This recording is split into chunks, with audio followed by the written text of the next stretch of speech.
अस्सलाम वालेकुम नाज़रीन, प्रोग्राम गहरी नज़र सज्जाद मीर के साथ में खुश आमदीद और मैं हूं कमल दुआ। हस्बे मामूल मेरे साथ मौजूद हैं सज्जाद मीर साहब और नौजवान जो हमारा कल का पाकिस्तान है और जानना चाहता है कि पाकिस्तान में सियासत और जमहूरियत किस तरफ जा रही है। क्या वाकई जमहूरियत है जिसका हम 64 सालों से रोना रो रहे हैं, या इसके अंदर जो इसकी बैक पर इसकी पस मंज़र में छुपी हुई कहानियाँ हैं वो बुनियादी तौर पर क्या हैं।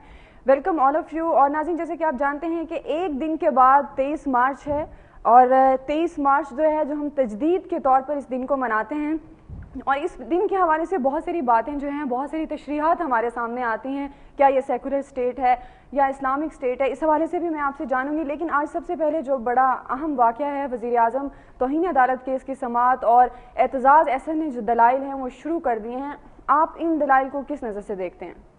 देखें जी, बहुत इंतजार था कि एतजाज़ क्या थैले से बिल्ली निकालते हैं जी। और वो बार बार कह रहे थे मैं कोर्ट में ऐसे दलाइल दूंगा कि अदालत मुतमिन हो जाएगी।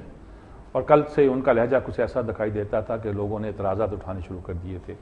ये भी कहना शुरू कर दिया था कि ये वही एतजाज़ आसन था जिसने जजों की बहाली का काम किया। इस पर उसने कहा मैंने जजों की बहाली का किया था, अदलिया की गुलामी नहीं की थी मैंने।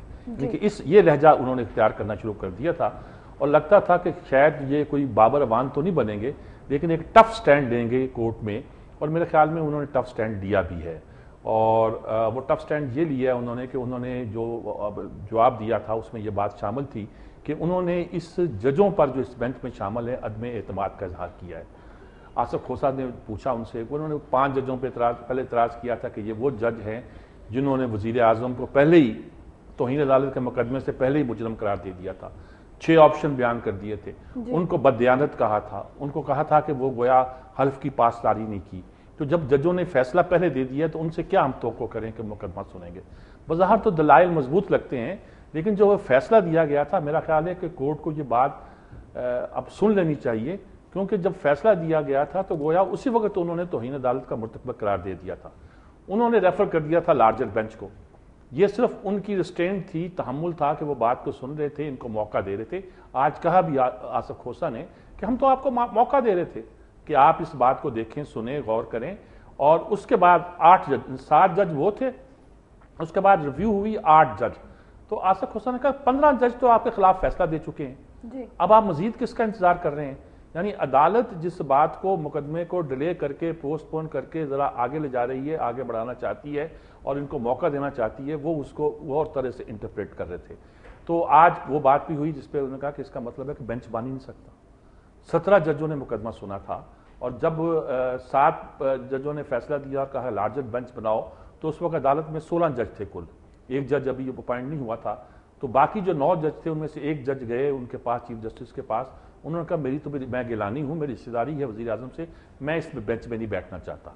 चुनाचे उनको बस उस इस्तिस्ना कर दिया गया और बाकी 8 जजों ने मुकदमा सुना, यानी पूरे कोर्ट ने सुना और फैसला 17 जजों ने दिया। फैसला तो जो दिया था उनके आपको कहेगी कि आपने मुझे कातिल करार दे दिया था, अब आपको इख्तियार नहीं पहुंचता कि आप उसके बाद मेरा कोई केस सुने। तो ये वो तो फैसला तो उन्होंने कहा जी उस दिन गोया वो आम इंसान आदमियों की नजर में मुजरम हो गए थे, दुरुस्त बात है। लेकिन अब वो लड़ रहे हैं केस जी, दलाइल दे रहे हैं अपने, और वो यही कह रहे हैं जी कि साहब बात यह है कि मैं अच्छा। उन्होंने बड़ा एक नुक्ता निकाला बड़ा कमाल का। लोगों को ख्याल था कि सदर के इस्तिस्ना की बात करेंगे कि उन्हें इम्यूनिटी हासिल है। उन्होंने कहा जी इम्यूनिटी हासिल है, लेकिन 248 के तहत नहीं मैं कह रहा बात, यानी ये मुल्क के कानून के तहत इम्यूनिटी है, मैं उसकी बात ही नहीं कर रहा। क्योंकि पता है उनको अगर 248 के तहत इम्यूनिटी की बात की गई और कोर्ट ने कोई वर्डिक्ट दे दिया तो फिर सारी उम्र के लिए उनके गले पड़ जाएगा। कोर्ट ने कह दिया कि भाई इस मुकदमे में लागू नहीं होता, कोर्ट ने कह दिया इसका मतलब ये नहीं है, तो बात और बन जाएगी।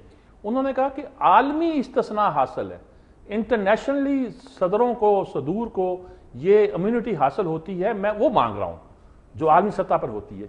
अब कानून ये आएगा कि क्या आलमी कानून जो है वो लोकल कानून को सुपरसीड कर जाता है, या लोकल कानून जो है वो आलमी कानून से मावरा होता है। अच्छा, अगर आलमी कानून की बात है तो कल पता नहीं वहाँ साउथ अफ्रीका में उन्होंने उसको इम्यूनिटी छीन ली है उससे, वज़ीर आज़म से, किससे, उससे क्लिंटन से ली थी वापस इम्यूनिटी, उनसे इम्यूनिटी मांगी से कोई इम्यूनिटी नहीं है। इन मामला तो थोड़ी है, गंद फैलाओगे, वलीना मुस्की का केस था, गंद फैलाओगे और इम्यूनिटी मांगोगे, कोई इम्यूनिटी नहीं है। लेकिन जहां इम्यूनिटी का वो सवाल नहीं है, वो कहते सवाल ये नहीं है, उन्होंने कहा कि आप हमारे केस को गलत समझे, एतजाज कहते हैं।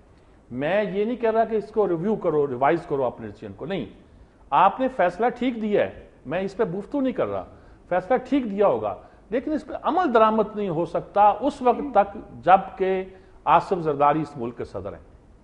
اچھا یہ واقعہ تو مذاق میں کہا جا سکتا ہے، ہاں بھی جب تک آصف زرداری صدر ہے کون عمل کرے گا عدالت کے فیصلوں پر، کوئی تنزل بھی کہہ سکتا ہے، لیکن دلیل انہوں نے بڑی اچھی نکالی ہے۔ انہوں نے کہا جی فیصلہ نہیں، فیصلہ ٹھیک ہے لیکن عمل نہیں ہو سکتا کیونکہ انہیں استثناء حاصل ہے، اور چونکہ استثناء کے حاصل ہونے کا نوٹ جو ہے وہ جن لا سیکرٹری نے اٹارنی جنرل نے لکھا تھا ان کو تو آپ نے کنٹمپٹ کا نوٹس نہیں دیا، اور ان کو نوٹس دے دیا ایک ہی آدمی کو، حالانکہ ان کو وہ بلاتے رہے، وہ آئے نہیں۔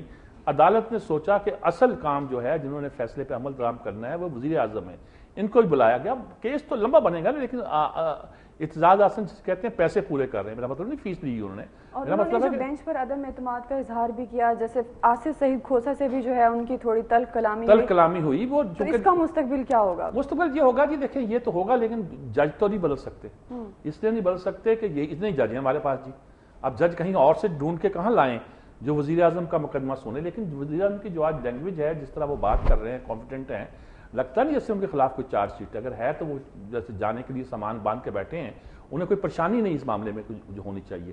تو مقدمہ جو ہے یہ میں کہتا ہوں استثناء کا انہوں نے جو 248 کے تحت ہی مانگا، انٹرنیشنل استثناء مانگا ہے، یہ ایک اگرچہ بڑی ایک ویگ سی بات ہے، ایک بڑا ایک پولیٹکس سا گفتگو ہو جاتی ہے، لیکن یہ کہہ کے انہوں نے اپنے آپ کو اس میں نہیں پھنسایا کہ 248 کے تحت وہ مانگیں گے اور پھنس جائیں گے، اور اس کے علاوہ انہوں نے ججز پہ اعتراض کیا، یہ تو دوسری بات ہو جاتی ہے، یہ تو خیر انہوں نے اپنے موکل کی بات کو پورا کیا، اور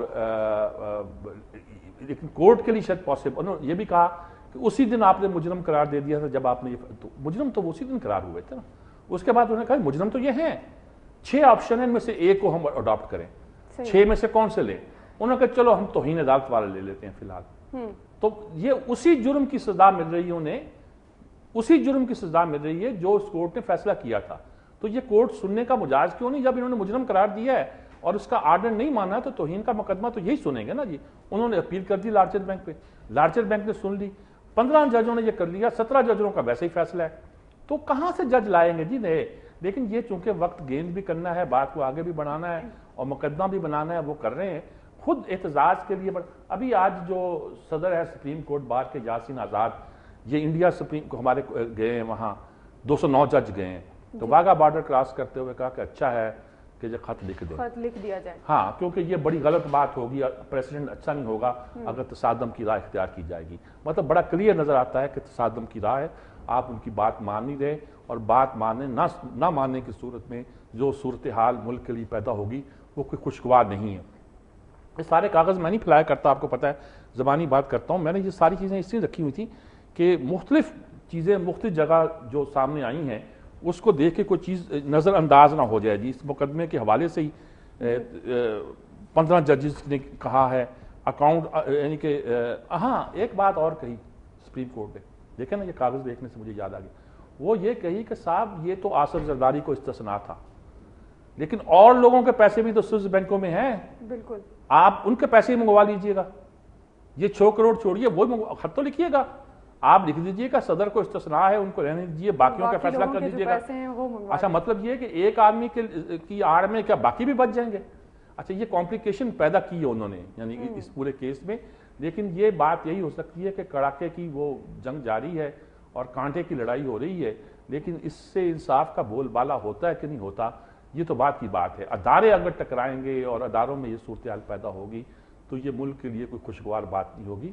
سپریم کورٹ کے پاس بھی کوئی رستہ نظر نہیں آتا کہ اس معاملے میں کوئی، بالکل جیسے کہ ناظرین جنگ جاری ہے اور اس میں انصاف کا بول بالا ہوتا ہے یا نہیں ہوتا، یہ آپ بھی دیکھیں ہم بھی دیکھتے ہیں۔ فی الحال ایک چھوٹی سی بریک لیتے ہیں، بریک کے بعد دوبارہ آتے ہیں، اسٹے ود اس۔